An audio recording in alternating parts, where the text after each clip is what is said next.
this list brings in a whole bunch of actions. So like what you can do, what the federal government can do if they want to build a high-speed rail to Los Angeles, and somebody lists that the rare sagebrush is in the pathway of the high-speed rail train, that's going to drastically affect the cost of what they need to do to put the rail there. If the desert land tortoise had not been listed, what the solar company would have to pay to mitigate for the loss of those tortoises would be very different than once it's listed as endangered. So importantly, who can control what's listing things? This is called petitioning for something to be listed. So the government's own biologists are doing some of the listing, and this relates to the politics of the executive branch. In the most recent Bush administration, not any species got listed for 8 years. They were all sort of stuck in the study phase, And then there's a executive branch that's more interested in environmental outcomes and a whole bunch more species that had been studied, and the Science Board had been listed. So this, how many species are listed per year, and what type of administration, so just sort of like the politics behind this. Then we identify what is the critical habitat. What is the areas where this species needs to live? So this is the big linkage. The habitat is the linkage between just like having the name of a species on a list and what is going to happen on the ground. So this can also be importantly on federal lands, state lands, or on private lands. And originally it was about just actions of the federal government, but now it includes habitat on private lands.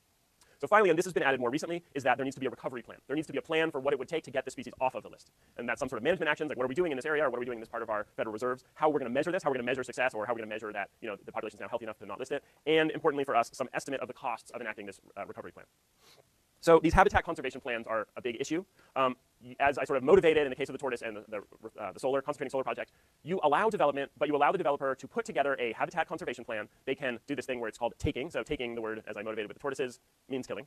You allow them to take certain numbers of individuals if they have a plan in place that's going to protect the habitat. What can we do to minimize the impact of development? Let's have the development, but we're going to reduce how many individuals are killed. And then I think I showed you with the tortoises, the words for this incidental take permit. So basically you're getting somebody to make a payment and do some land use planning in exchange for however many individuals that get taken as part of doing business. Incidental take. Like that going forward some individuals will die. We're going to build a mini mall on the edge of the marsh. We're going to do something to protect the rest of the marsh. We're going to make some way that we protect the wildlife, but some of the frogs are going to walk into the parking lot and get run over, but we'll pay some fee for restoring the wildlife where the rest of the frogs live. So here was a public response to the wolf project in Wyoming. So this is just a sort of a summed up shoot, shovel, and shut up. Right? If the government doesn't know, then I won't have to change what I'm doing on my own land. It's my own land, a wolf walked onto it. Why should I be required to report this and report what's happened? So really importantly for this in economics is this question of incentives though, right? We can say like, oh, those crazy Wyoming landowners, but we want the Wyoming landowners to have some sort of like incentivized to do the right thing, right? And so the federal government sort of adapting the way Endangered Species Act is implemented has to have a response to this idea of shoot, shovel, and shut up. And this is this idea that we are going to have no surprises. So the incentive that the rancher is responding to in shoot, shovel, and shut up is that we shouldn't tell anybody if something happens on our land. If the federal government biologist doesn't know about it, I won't have any problems. So there's this new idea of no surprises clauses or no unforeseen circumstances. So a landowner can agree to some conservation plan for endangered species, but the government says, we're not going to pull anything on you later. If something happens and you had to shoot a wolf on your land, we're not going to say, come back. If you basically comply with the habitat conservation plan, we're not going to pull something on you later. And there's also this idea of a safe harbor. I agree to participate in this plan, but some certain amount of species are going to die. It's not that we're going to have a zero tolerance. Like if something happens, I'm going to do my best to comply, but the government's not going to come after me later. And a lot of this is the interplay between private property and the federal government. And we don't have this clear, what is the right of federal government on private property? And this is something that's just still being negotiated. How much to pay for lands that the federal government takes away? How much does the government have a right to decide which part of your parcel you build your house on? Can the government say, don't build your house next to the river? It's going to be awesome. I'm going to have a dock. I'm going to fish off my porch. Well, you're going to impact the riparian corridor. You need to be 500 feet back from the river. So how much does the government have the right to do that? And then this whole thing of listing and what gets listed and when they get listed, people can tell or see like something's being studied. So there's a whole process for things that are not listed that are called candidates. A candidate conservation agreement. So you want to do some land use planning. You want to develop your land. You want to have a ranch there or whatever. And a species hasn't been listed yet, but you can like set up a plan in place that you're going to do the right thing, get these safe harbor no surprise clauses in the eventuality that later a species on your land gets listed. So this is some protection for the homeowners to be proactive or the landowners to be proactive. All right, so that's endangered species. We're going to go back to benefit cost analysis. So I also want to motivate these with different examples and ways to think about when we're doing benefit cost analysis and think about different examples that we've already talked about in this class. So today we have building a dam. We also talked about the Snake. We have the Tellico Dam that we talked about today. Tellico Dam. We also had the Snake River Dam in the stated preference contingent valuation part. We have building a power plant, and we can talk about this today, or we can talk about this going forward when we talk about how to get less carbon as part of our economy. We have conserving land, buying land. In the hedonic price study, we talked about like if you're going to buy land for public use, what are the benefits in terms of property values or in terms of other amenities. We also have this just for the federal government enacting regulations. So air quality regulations, we have to do, the government has to do benefits and costs and sum those up for air quality regulations. And one thing that I tried to show in the past, one thing about air quality regulations, we have a history here, and they can go back and they can show what air quality regulations have done retrospectively. Most of benefit cost analysis is looking forward, and you're making projections about benefits and cost today for benefits in the future is most of the time what's happening. Air quality regulations, they've been around for 30 or 40 years, so we can go back and say, how has disease rates changed? How has hospital visits changed? We know we can go back and look at costs in terms of economic costs to impose them, but we can also find the benefits that we have now from improved air quality that we can actually measure that it's improved. And this is certainly the question of reducing pollution. So regulations that reduce pollution, we can do benefits and costs, and we'll talk about how to measure how benefits are coming from pollution, or how reduced benefits are coming from reduced pollution.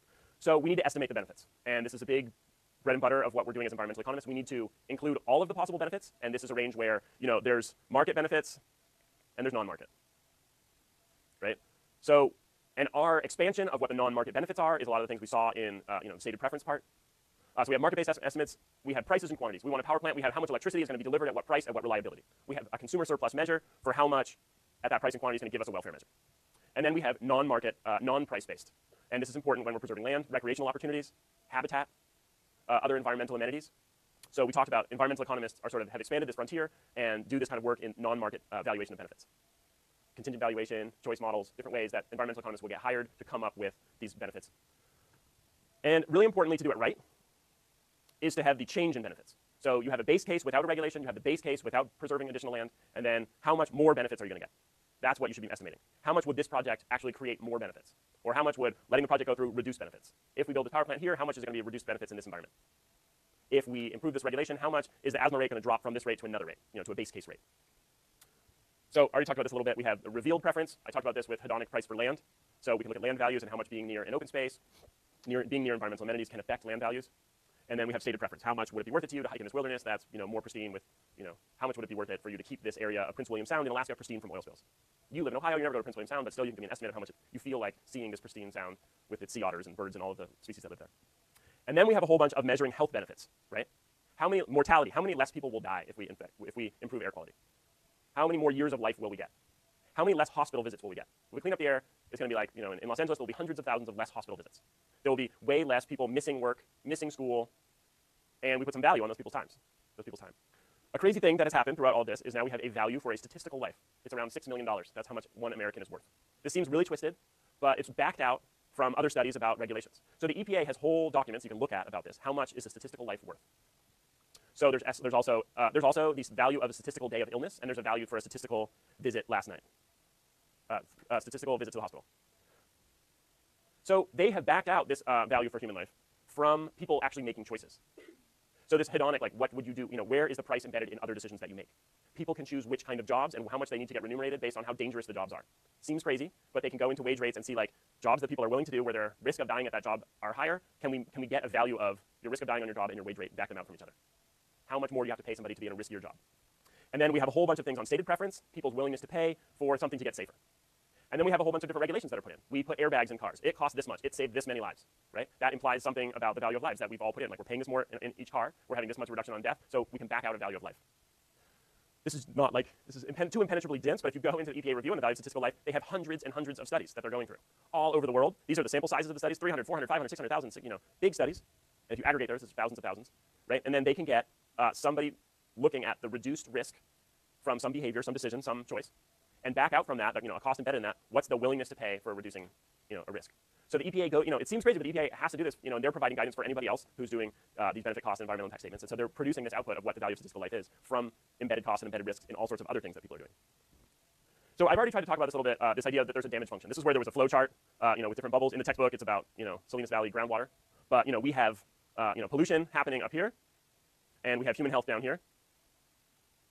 We can draw sort of bubbles and connect them in sort of a flow chart, but then we can make a mathematical and statistical model that's linking all these things. We can turn these into equations. We have emissions happening. We have how much diffusion there is, where the emissions end up going. We can map it and plot it and model it. We have how much humans are getting exposed, and a model of human exposure. Little kids get it more than old people, or people that work outside get it more than people work inside, or different. And then we have physical effects of exposure. You're having a small amount of particle emissions over the course of your lifetime. People are getting microscopic amounts of lead that accumulates in their tissues. Now there's some extremely rare chemicals, but they accumulate in fat tissues, and then breastfeeding mothers release it at the time that they're breastfeeding. And so little babies, like the most vulnerable populations, are getting higher doses of these rare chemicals. So this can be really important. Like, how do people actually get exposed? Who eats fish from the bay? How many fish from the bay do they eat? Do they eat the innards or not eat the innards? And then finally, you get down to this value of lives, hospital visits. You get to the value of impacts on human health. So we have numerical ways to get these costs and benefits from levels of pollution all the way through to actually affecting people. So estimating costs on the other side. So we're going to build a power plant, we're going to build a dam, we're going to build a project. We have to throw all the costs in there. A lot of this comes from engineering. What's it going to take to build a concentrating solar photovoltaic project in the desert? We need a lot of engineering behind that. There's also some environmental damages are going to be the cost. That we're going to have to pay some parts of environmental damages. We're going to add environmental damages into the total cost that we're estimating. And importantly, again, we need to do incremental costs. How much would be damaged with the project, without the project? And importantly, for other things, it's opportunity costs. For labor and for capital goods, if we put something into this project, could we have been spending it somewhere else? right? So if this is a big thing with public resources, if we do sink everything into this one project, what's the opportunity cost of something we could have done elsewhere? What's the next best alternative? Again, and this is from the last lecture, but we'll come back to it, is this idea of we need to discount everything into the present period.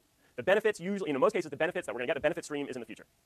And as I tried to motivate last time, if there's a low discount rate, the value of the future is bigger. If there's a high discount rate, the future benefits are smaller.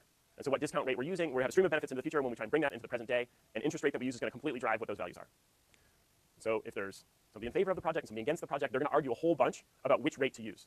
Which rate is the right rate for this project? Which rate is realistic over the time scale of this project? Big political implications. You can make the value of something in the future disappear by changing a discount rate, or you can blow it up by using a low discount rate. So there's 3 criteria that we're going to look at for this benefit cost analysis. And the first, we already talked about, is net present value. So the net present value of all of the future streams of benefits minus the net present value of the future stream of costs. Usually in the projects we're thinking about, it's some sort of cost now and benefits in the future, right? We're going to build a dam, it's going to cost us this much now, but we're going to have this amount of benefits in electricity in the future. One interesting example at the end of the book that hopefully we'll get to in a little bit is the nuclear power plant. So it costs a ton to build a nuclear power plant.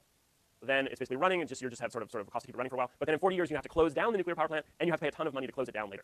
So there's a huge cost, but it's 40 years out into the future, so you can discount that down. We are just sort of happen to be at the time when the power plants from the big sort of building nuclear power plants are coming to their end of their 40 years, and this is a big policy stuff for us. So we had net present value already. The second big criteria now is benefit cost ratio, BCR. So these are the second big criteria, the ratio of the net present value of benefits over the net present value of costs. We're dividing them. If the net present value is positive and the benefits are bigger than the cost, then the benefit cost ratio is positive. It's greater than 1. Right? So do projects where the benefit cost ratio is greater than 1. But you could rank a whole bunch of projects, and just giving them the gross value of net present value is just going to give you the overall value. Having the benefit cost ratio would give you like a more project, would be scaling it more. So it would be a better way to rank projects than just the net amount of net present value. If we have a limited budget, which project will give us the most bang for the buck? Which project will give us the most benefits per dollar that we spend on cost?